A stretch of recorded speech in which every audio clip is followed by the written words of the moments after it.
Hello, everyone. Welcome to this week's episode of To the Point podcast. I'm Rachel Lyon here with my co host, John Neffer. Hi, John. How are Hi, you? hi, Rachel.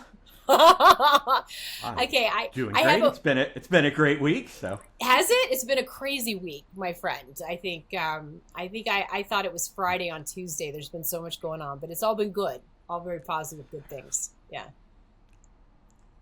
So I yeah, had an same here. incident, a random thing I just wanted to mention. If this has ever happened to you. I don't know. Have you ever gone to kind of your hair person? You're like, I just need a little trim, just a little trim the edges, and then they give you a whole brand new haircut that you'll never ever be able to manage, ever. So I don't know if that's happened to you. I know you're growing your hair out, but I gotta tell you, I'm a little upset I'm about I'm growing mine out because it. I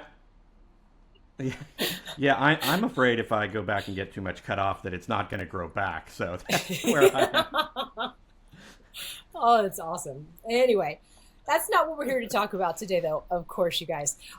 Really excited to invite to the podcast Deepak Dutt. He is the founder and CEO of Zighra, which has a really awesome history behind the name. He is the author of 14 patent applications, and Zighra is known as the pioneers in mobile and sensor-based behavioral biometrics. In fact, their Sensify ID is the world's first patented on-device AI-powered continuous authentication solution available today. Welcome, Deepak. Thank you, Rachel. Thank you, John. So Deepak, I'll kick it off here.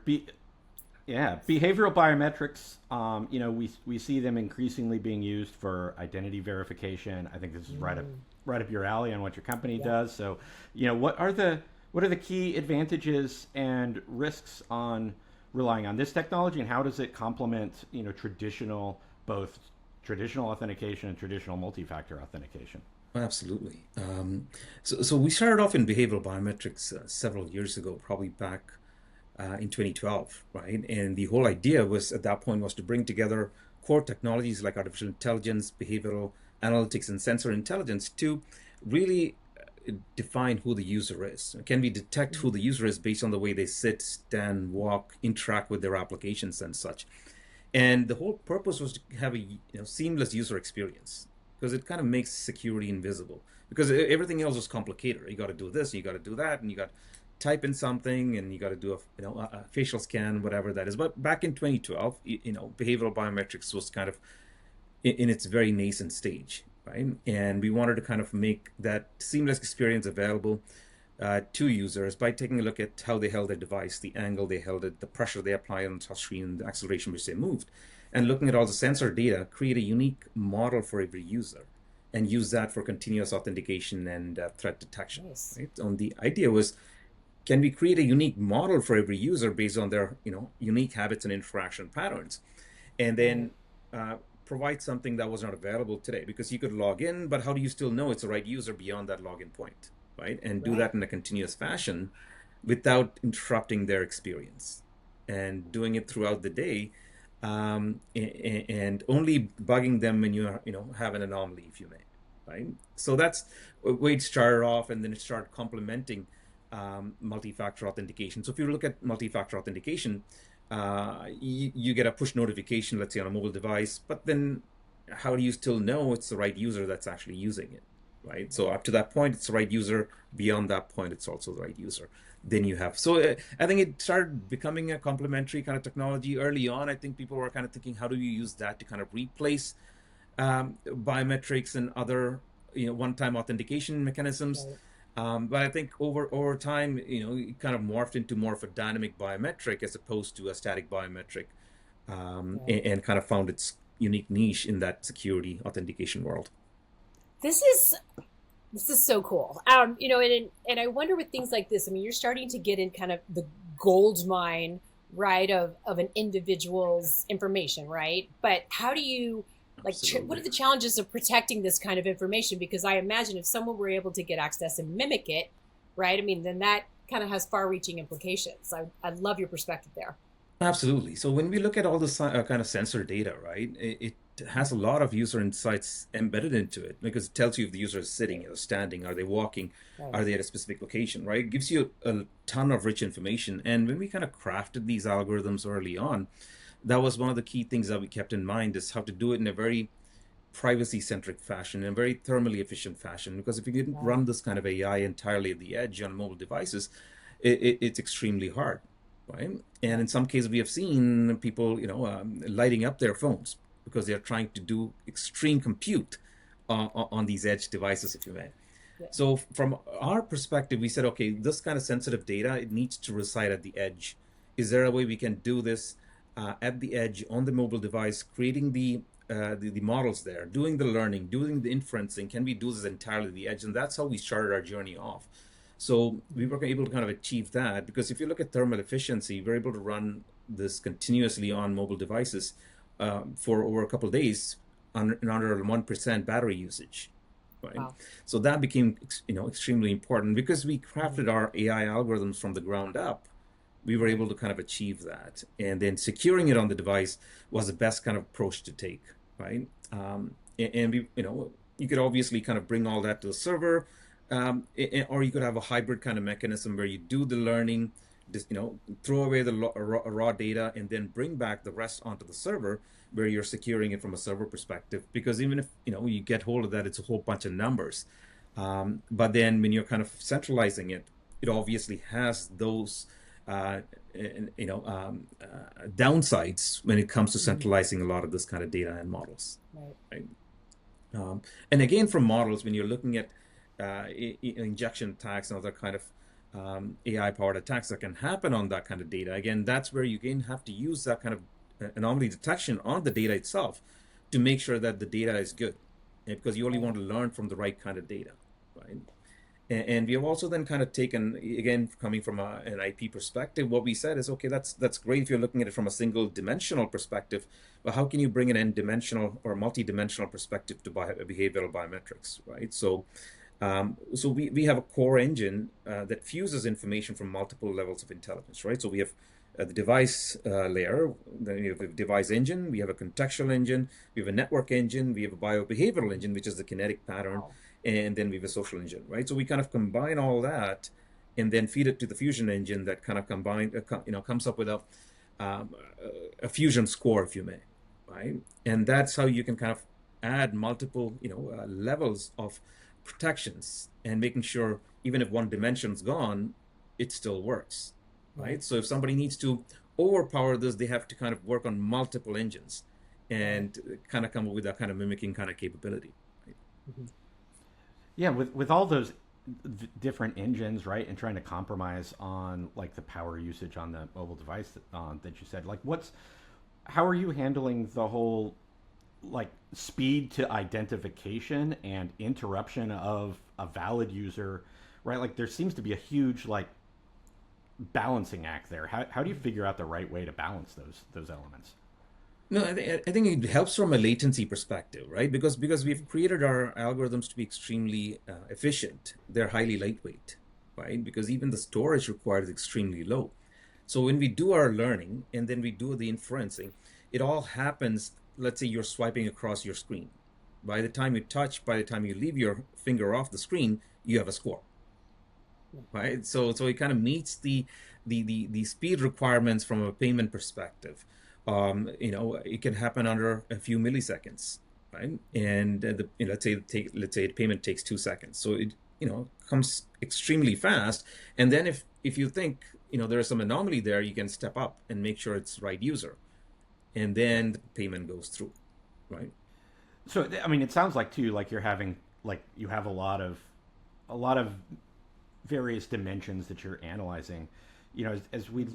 As we think about like that quantity of data that you're having to evaluate, do we need more frameworks around protecting this type of data, or how do we balance the kind of privacy and security elements? Absolutely, right. And if you're doing everything on the device, right, and again, part of device check is is the device rooted, is it jailbroken? You're doing all those kind of tests on the fly, and keeping the model lightweight. And if you can secure from a hardware perspective on the device, that's the best road to take, right? Because then nothing has to leave the device.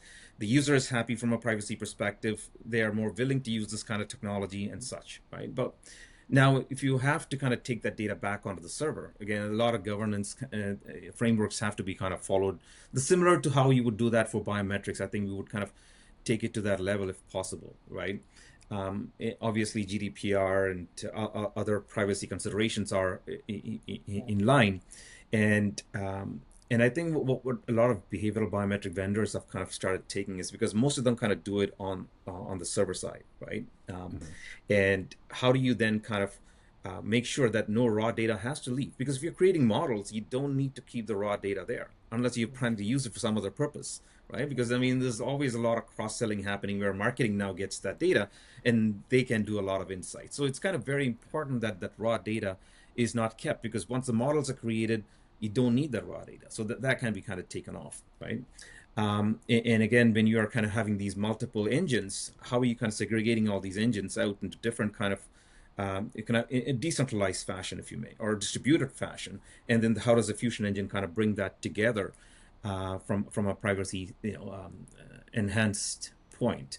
And there are technologies that are homomorphic encryption and such that are coming into play that can be leveraged from that purpose, right? From our perspective, we kind of try to leave all the sensor data on the device so that we don't have to take anything up to the server. Yeah, so it sounds like you're doing it right, but do we need more protections in general, right? Like your point of like this data implies Absolutely. a lot of other information about people, right? Like, are you walking around? Are you not? How healthy are you, right? Like, Absolutely. maybe that's data people don't want out there. Right.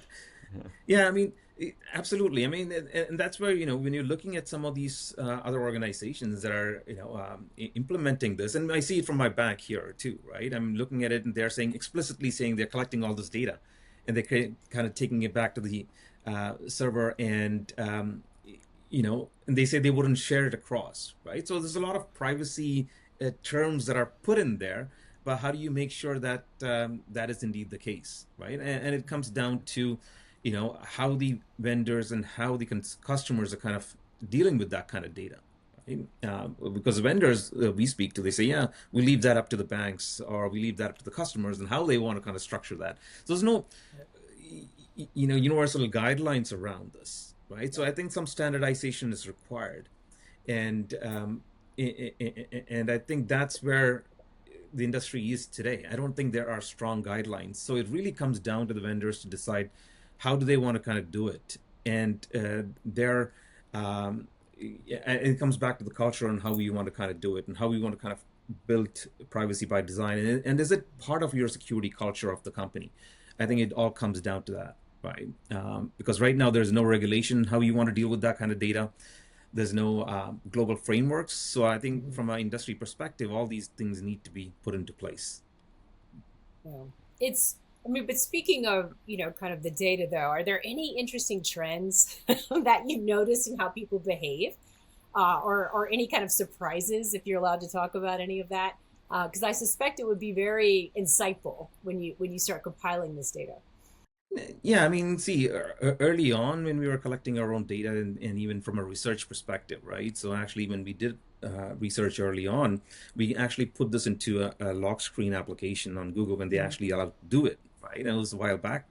And we put it on the Google Play Store. We had 25,000 people download it, in 5 weeks across 700 different device types, from $50 phones in Asia to one of the most expensive smartphones here in North America, right? Wow. And we told them explicitly we're going to be learning all these different things, and it's part of a research kind of capability. And when I said it gives you a lot of rich information. Is it, are you right-handed or are you left-handed, right? Right.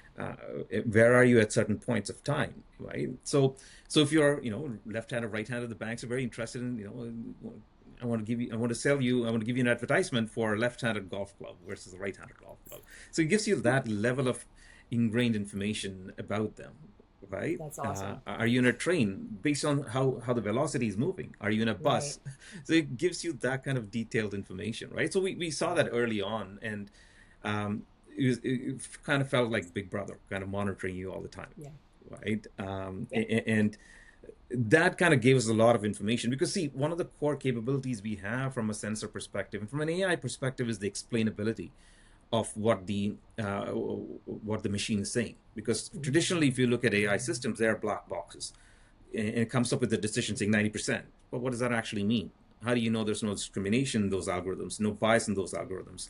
So we opened up something called an explainable AI interface. So we are able to kind of see and explain how we got to this decision. So we said, this is your base model, right? This is how it's kind of changed, right? And these are the factors why you were scored high, and these are the factors why you were scored low. So you can actually take that and then create an audit and say, oh, this is a trail that we've created, and this is why I took that decision, right? So, Nice. and it comes back to how we kind of built it up from the scratch. And that's now available for all our products. Where we're building something, we always bring that explainability aspect of things. This shows that the AI is safe, it's ethical, and it's pretty good to be deployed. Right? That's a smart approach. Very interesting. Yeah. Yeah. You go ahead, John. Yeah. Thank you. So I was thinking maybe we can shift gears here a little bit. I think you're involved in the electronic defense area, and wanted to maybe ask you some questions around that area. Like, what have maybe to kick it off? Like, what have you seen around like jamming and spoofing techniques, and what countermeasures have you been able to develop against those? No, it's interesting, right? Because we traditionally worked with mobile devices and taking a look at accelerometers and gyroscopes and touchscreens and that kind of sensors and creating behavioral models and then looking for anomalies. That was our kind of core capability, right? And then when we were approached by some of these defense organizations and taking a look at saying what other kind of sensor data can we work with, the first one we started working with is the GPS and the GNSS data coming from satellites, because we have all these different satellite constellations. Like the US in North America, we have GPS, we have then Galileo used by the Europeans, they've GLONASS used by the Russians, and Baidu by China, right? So we have all these different, and then some regional constellations as well, right? But we are depending on GPS and GNSS quite a bit from a position, navigation, and timing standpoint. And the idea was, if you're even apps like Uber and the others are using GPS. Now, what are the implications if this signal gets compromised? Because if you look at satellites, GPS and GNSS satellites are kind of in the geostationary object. I mean, they're very far high, right? And by the time the signal gets here, it's pretty weak. And authentication was not really thought about that early on. So if you wanted to kind of jam that signal or spoof that signal, it becomes fairly easy to do, because all you need is a high-powered jammer and you could jam that signal. Suddenly it's not coming through, right? So now think about the implication of when an event like that happens, right? You lose position, you lose navigation, and you lose timing, right? Because and these are important from a national security perspective, not only from a defense standpoint, but also from a critical infrastructure and also financial standpoint. So, for example, if somebody spoofs that data, suddenly all your financial transactions are out of order, right? The timing is off. So how do you actually do settlement? And when did the specific trade happen? And if now that happens at scale, you're looking at $1 billion loss every day that it's down, right? It's huge implications. So when we started taking a closer look at it, we found all the existing systems are based on hardware.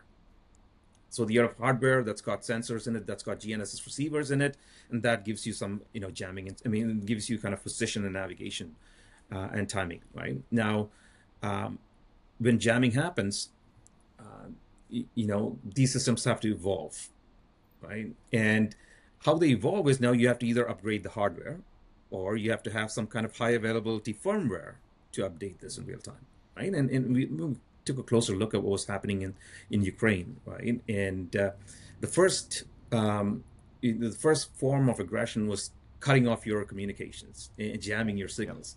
So it kind of leaves you deaf, dumb, and blind, right? That's exactly what happens.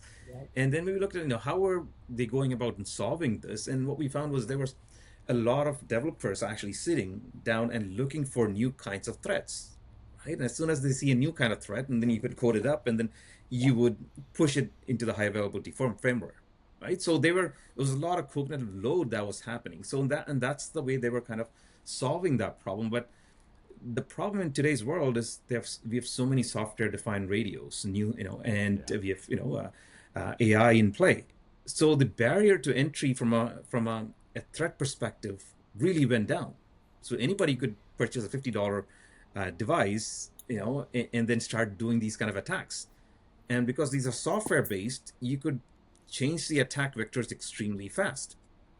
So when you're doing, there's no way you can catch up in a manual kind of fashion, right? And that's where we said, how do we use our technology before creating a behavioral baseline very quickly, and then looking for these kind of new kind of attacks and new kinds of threats and detecting that in real time, right? And adapting in real time to kind of detect this. So that's where we started, applying our core platform in detecting jamming attacks and spoofing attacks. And spoofing is a different kind of attack. I mean, jamming is jamming that signal off. Spoofing is Right. actually telling you a false location, for example, right? So you're overtaking the GPS signal and saying, no, you're not in Canada anymore. You are in Australia, right? And Right. and this and again, we started seeing this in the military, in the defense space, Sure. because I mean, that's how they used to capture drones. For example, the U.S. drone that was captured, it had its location spoofed, so it thought it was in friendly territory, was actually Ah, overrun, and they were able to get the drone to land in Iran, and then they opened up and they found out how this was getting built, right? wow. Wow. So this is how spoofing works, and now this is coming to the civilian space because it's so cheap to get these kind of devices and Right. do these kind of attacks at scale, right? And that's where we want to kind of use our technology in, adaptively, finding these threats and helping resolve them. So are you seeing those threats with your technology today? Because like as you point out, right? Like it's pretty trivial to get, a device that does, GPS replay spoofing, and pretty much anybody can do it for a couple $100. Right. Um, and you see Absolutely. too, like NOTAMs coming out from the FAA on certain areas, like, oh yeah, don't trust your GPS here because we know something's going on. Like Absolutely. this. Absolutely. See, from an aviation perspective, it's been very common because if all the planes that are flying through Europe, for example, or Eastern Europe, they're all having their signals Yeah. compromised, right? So from a geopolitical perspective, seeing it in areas that we're expecting to see it, right? So Ukraine, Russia, we're seeing it in the Middle East a lot. We're seeing it around the Taiwan Strait. So those kind of areas, we're seeing it quite a bit, right? But when you're coming down to the civilian side of things, again, we were seeing it, especially as people use these personal protective devices because they don't want to get tracked because they might have a GPS on their truck put in by their Right. employer. They don't want to get tracked, so they purchase a $50 device and put it on their, on their Yeah. truck because they don't want to get, tracked. And then they go into locations that are sensitive. They might go into a marine port, or they Right. might go into a specific location, and suddenly everything there is getting It's jammed, right? Yeah. Yeah. So then suddenly, if it's a port, then the ships are getting jammed, right? And things, and it might be, if it's close to an airport, suddenly the plane's losing, a GNSS location, or now they can't use it for navigation, so they can't land. So Right. you're starting to see these kind of problems occurring from a civilian perspective, right? It's unintentional in most cases, Right. Right. right? But in some cases, it's intentional. Where, for example, there's a lot of conversation these days around, drugs coming in from the southern border, right, Hmm. with the border, the U.S.-Mexico border, and they're deploying drones to detect this. So, I think from a threat perspective, these drones are getting jammed per se because there are now, you could get these jammers for like $2,000 because these organizations are very well funded, right? Right. And Right. they could position direction to the drone and actually jam the communications, so the person controlling it has no more control anymore, right? So you're seeing it in different aspects from an intentional perspective to an unintentional standpoint, but it's now becoming very prevalent around the world. These kind of attacks that have never been seen before, right? Outside of Yeah. defense space. So how do you? This is so. I love electronic warfare. I love talking about this. So as we're going to see the proliferation of this, right? I mean, this is going in areas we hadn't even thought about yet. Most organizations. So how do you even build resilience? Like you start thinking about your critical systems. You think about certain industries, right? Be it financial services or even manufacturing or things that really keep our day-to-day lives moving. How do they need to be thinking about this? Yeah, absolutely. And so again, from a a critical infrastructure standpoint, from a financial standpoint, I think having systems to detect these kind of attacks early on Right, would be right. kind of key, right? So if they know Mm-hmm. this is happening, then they can take backup actions, right? And in this case, there might be backup options, right? Using inertial sensors, using ELORAN, or Mm-hmm. using other terrestrial and network equipment. And these days, they're also thinking about coming up with quantum-based sensors and such. So you essentially building up that kind of backup mechanism Right. if the core um, piece is gone. But at least you need to know, because you can't just let it there and be there for a long time and then suddenly start moving into these backup systems. So the key is to kind of detect this in real time and Mm-hmm. then have the backup systems coming up in place, right? Right. So I think that's one way to kind of be resilient. But I think a lot of investments required in this kind of area, right? Right. And then going beyond it, if you look at corporate espionage, right? um, Around a specific corporation or intelligence agency, there might be a lot of bugs that are constantly listening, right? So in Mm-hmm. that case, they need something that can look at the spectrum and then tell them, oh, there's these kind of emitters coming, right? Or these kind of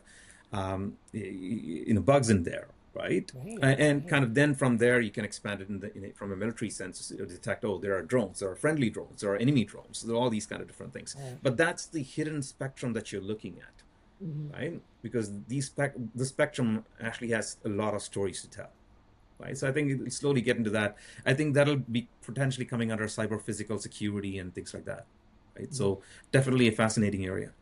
Really is. I mean, you mentioned the terrestrial backups for things, and it seems like though, at least the U.S. government has been backing off on those, right? Like Larancy is now gone. There's talks about reducing the number of VORs available. WWV was going to be taken offline for timing a couple of years ago. Luckily, that got backed up. Like, do we need to have more of those terrestrial backup systems available, and should we be Mm-hmm. funding those? I think the US is spending a lot of time and effort in this space because they've really understood that this kind of resilience is required, right? They're looking at different options. They're looking at, again, AI from an analytics standpoint, looking at different sources and how to kind of build that resilience. They're looking at mobile devices because a lot of these mobile devices have GNSS chips embedded into them and seeing how we can leverage data from that Mm-hmm. standpoint. There's a lot of investment going into quantum sensors and seeing, would that be resistant to this kind of attack? So I think there's a lot of conversation around it. They're also looking at things like LEO and the MEO satellites at that kind of medium Earth orbits and low Earth orbits to see those kind of satellite clusters can enable more resilient PNT information. Because again, early days, these satellites also used to depend on GNSS for their position, navigation, and timing, right? So they're trying to have backups of backups. So they're playing with a lot of different kind of technologies and seeing what's really going to help. Yeah, but I think they're on that journey. We're seeing a lot of movement on the defense side. They're looking at it on the terrestrial. I mean, the DOT and the other organizations, the Department of Transportation, the others are also looking for potential solutions in the space. FAA for sure, right? So I think there's a lot of experimentation and research and development that's happening in this space, right? Because the space was left alone for a long time, right? Till the advent of low cost SDRs and AI came into play, where they've never seen these kind of attacks happen before. So now it's certain countries are putting some lot of investment into it, on having more resilient satellites up there. So and the Europeans are doing it, the Americans are doing it, and I think other countries are kind of following suit from there. Right, so I think they're on the journey. I think you might start seeing some strong solutions come up in the next 3 to 4 years, but it's a journey that's been started. That's great. I'd love to come back to something you said earlier, and I believe Zighra was born out of academia. Is that correct? I think you've got That's a right. lot of Yes. a lot of really smart people working there. And you talked about building your platform from the ground up, which there's incredible benefits to that, right? Versus trying to bolt on something after the fact and reverse engineering.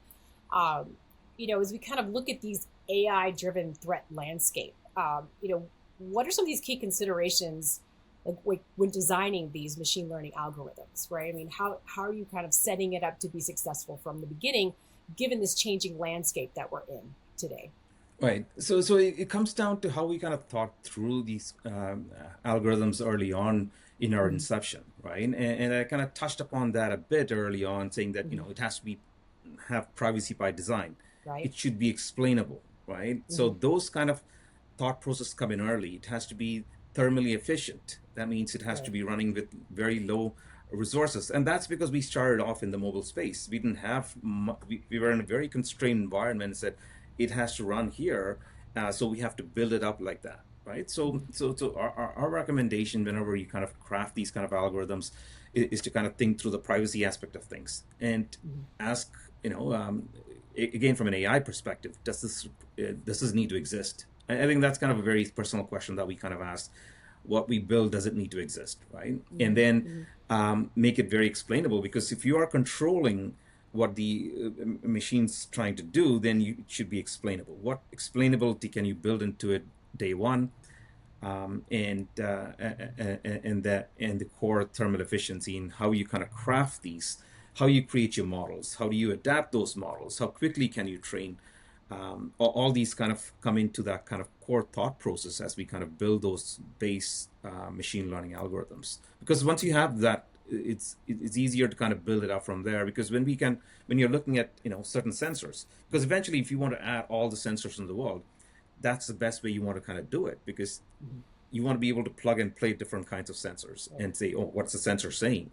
Okay, now I understand the physical world a bit better because I understand what the sensors are saying. And then you're able to get the right kind of outputs from there, because that way, if you kind of structure it that way, you will find that you don't have to change a lot of your algorithms. Right. Your data point can change, but you're still creating behavioral models and then looking for anomalies, right? Right. So that change required after you put the base in place is um, fairly simplified. So we've heard from others on the training side about poisoning the training data and things like that. How do you assure that you're getting accurate training that gives you the right level of accuracy for what you're trying to do? Right. So from a training standpoint, first thing we do is we make sure that the data is not um, doesn't have any anomalies to start with, right? Whenever we get data, okay, does it on its own have any kind of anomalies in there, right? Mm-hmm. And if you look at our behavioral biometric solutions, we do the passive learning, but it's always backed up by whatever authentication mechanism they have in place as a single factor, right? So, okay, so as we are learning, we make sure, okay, during the training phase, even though it's invisible, it's always backed up. So we know the base model is accurate, right? And once that is done, then we adapt to it. And when we adapt, we just don't, if somebody's injected something, we just don't take it and add it to the model right away. We say, oh, does it have any anomaly in it? Is it is it repeatable behavior that we want to actually put into the model, right? And the step up has to happen, and only then it gets added into the model, right? So that's one way. And another way is, how do you actually, when you're actually securing it at the hardware level, it's not easy to inject, because once, if you're jailbroken the device, if we rooted it, suddenly everything stops working, right? That doesn't work anymore. So the on-device aspect really helps. Now, when you look at server-based options, when you kind of bring it onto the server, it's centralized. Things can get injected. And again, the key there would be to kind of take a look at that data before adding it into the training set. Take a look at the data, run your anomaly detection algorithms on the data, and only then, if you have high level of confidence, then add it to the model, right? So that's the way we've been kind of handling things from a model creation and adaptation perspective. That's really cool. Um, can we shift a little bit to? I'd Okay. love to. We're kind of getting the personal section now, Deepak. We'd like to learn, a little bit more about you, of Sure. course, and kind of the road to cyber. But first, I'd like to start with, you're a serial entrepreneur, and you talk about zero to impact, and I would just love for you to kind of share that guiding philosophy. That I know Zighra definitely follows, but share that with our audience, what that means and the opportunities that presents.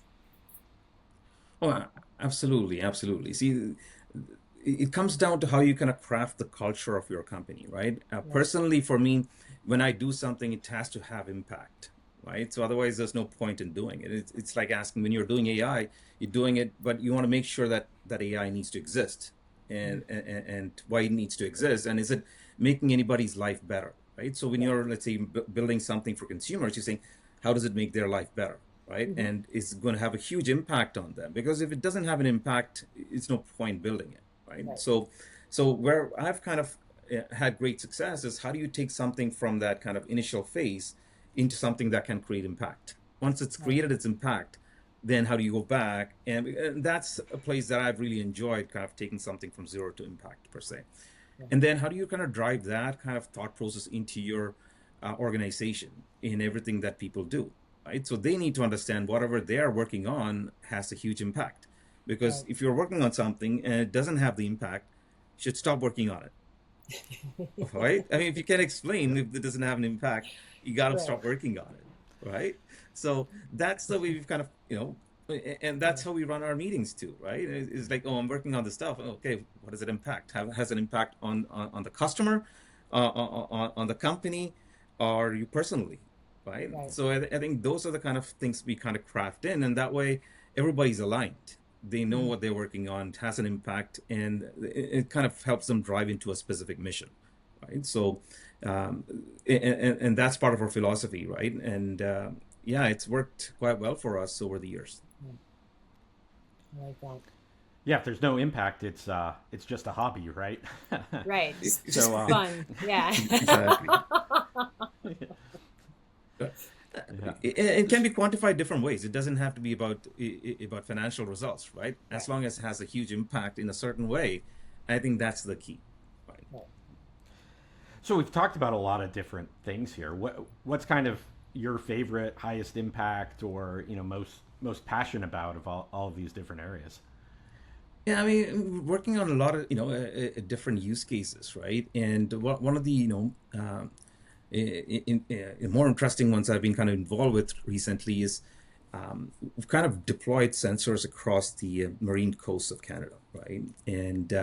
Um, and we are kind of creating that kind of resilient PNT kind of position navigational kind of system, and we're looking at creating behavioral models for all the ports across Canada, right? And saying, are we looking at anomalies, right? And are we looking at the impact it's having on the port?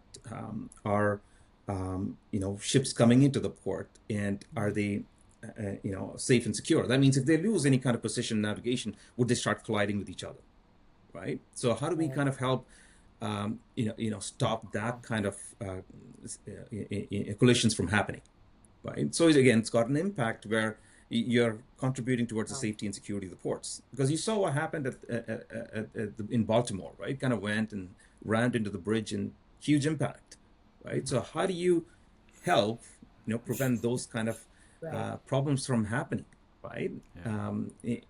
And that's, because it's again about the zero to impact kind of philosophy, but it's also about how much you're learning. It was a Right. completely new space for us, and we learned a lot, right? And I also learned how important maritime, um, the entire sector is, because 75%, I think, of all trade happens through maritime routes, Mm-hmm. right? So, Right. so it gave me good insight into a new area, that I was able to kind of, learn, from scratch all the way to where we want it to be, and then Wow. seeing how these kind of technologies can have kind of global impact, right? Now, if you take it to marine, you could take it to the airspace, you could take Mm-hmm. it to the land space, you could take it to the space Right. space as well, right? So, Right. so that's what I'm seeing. You're looking at an entirely new space, and in today's geopolitical environment, we are seeing how this is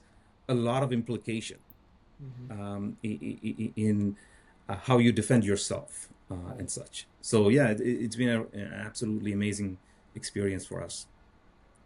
How did you even get on this path? I mean, when you were a child growing up, I mean, is this like, I really want to go into kind of behavioral recognition and AI, or I mean, how did you kind of get on this really interesting journey? No, I think from a behavioral biometric standpoint, it was more around when mobile devices came into play, right? They started Mm-hmm. having all these sensors, and the challenge early on, because I used to work for a company called Nortel, right? Mm-hmm. And Yep. we were trying to put security onto these kind of mobile devices early on, the old handsets, right? It Yes. was extremely hard. It was just, Yeah. trying to put certificates onto these things. It was just Mm-hmm. nobody wanted to use it, right? And that's when I started getting this idea about things being ephemeral, right? And I was, because we were in the networking space, we saw these switches getting bigger and bigger and bigger, and you have these fiber Yep. optics, and suddenly it became wireless. It was invisible, Yep. right? Yep. And same thing with security is, if you think about it, it gets so cumbersome, big and big and big, needs to be invisible, right? Right. And that's Yeah. where he said, okay, how do you make security invisible on these kind of devices? It has, for people to use it and to have an impact, it needs to be completely seamless, right? Right. And that's where we started playing with sensors on this, and we wanted to have a technology that was kind of invisible, right? It doesn't matter what you're doing. You're sitting, as I said, right? Sitting, Right. standing, walking, driving. Depending on what you're doing, how do we create models for you so that we can continuously protect you, right? So Mm-hmm. that became kind of the thought process that got me started. That's why early on, if you look at my patents, I started writing up patents. That's interesting. That's, how do you play with all these Yeah. different sensors from a user experience standpoint, from a security standpoint, right? Right. And then start getting together the people who could make it happen, right? I mean, I Yeah. did a lot of early research in the space, a lot of development in the space, but then brought in the right kind of people to help me on this Right. journey to make that a reality, right? So Wow. about creating those entire anomaly again, the early people that I brought to them, they had this concept around taking the power of biological systems and applying that to security, right? So people with Mm-hmm. some kind of philosophical approach to security kind of help through, making those solutions happen, right? So yeah, Wow. but again, as I said, it was the pain associated with all the security dealing with mobile devices that kind of got us into the behavioral biometric space. Yeah. Wow. I remember those days. Absolutely. It's funny, Yes. speaking of wireless, I've been in technology a long time, and I remember when like wireless came to like laptops, and just all the things like when Bluetooth was a Right. thing, and it's funny to think how far we've come, and I mean, actually, I don't feel like it's been Right. that long how fast we've advanced, and it's exciting, and you think what the next 10 years are going to bring, where we're going to be. It's Well, exciting, absolutely. I but mean, these are all also different. scary. Yeah.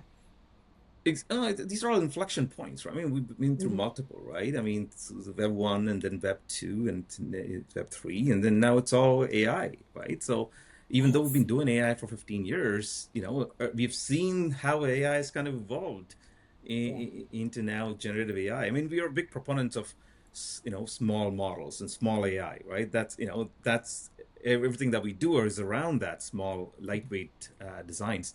But then when you look at generative AI, it's kind of taken the world by storm. And if you think about telephony as well, because parts of the projects that Right. we used to work on were, how do you communicate with switches, right? You need to understand the protocols. And then came out companies like Twilio. I mean, here's an API and you can make it happen, right? And Right. then when ChatGPT came, he said, "Oh yeah, I can talk English." And now the impact is huge because anybody could start using it now, right? You Yes. talk English, Yeah. a language, so you don't have to learn a lot of these complicated protocols. So it's interesting to see how kind of technology's evolved and those inflection points, and every inflection Yes. point's kind of a great wave, right? So awesome times. Yeah. Yeah. Yeah, it is. It really is. And, the quantum coming along. And I think, yeah, it's going to be really, really fun in 10 years to see where we're at. Absolutely. 100%. Absolutely. So, well, Deepak, I thank you for your time here today. I want to be mindful of your time because I know we've been talking for a little while, but thank you so Thank much you. for these amazing insights. I mean, this is just such a fascinating area that we don't get an opportunity to talk a lot about, but it's so critical, right? I mean, when we start looking ahead to have this kind of Absolutely. understanding and start preparing for it. Yeah. Absolutely. No, it was Yeah. absolutely great conversation. Thank you. Thank you. And to all of our listeners, thank you so much for joining us again this week. We'd love to have you, and we always want feedback. Please always send us your comments, what you want to hear more about. And as always, Jonathan, what do we like them to do? Please like and subscribe. How about that? There you go. I'm a bit of smash that subscription button. I like to make it more energetic. You like to smash it. One day people are going to break their computers, though, if we keep telling them That's that. Right. Yeah. Is there like a lightly smash too? Yeah. Yeah.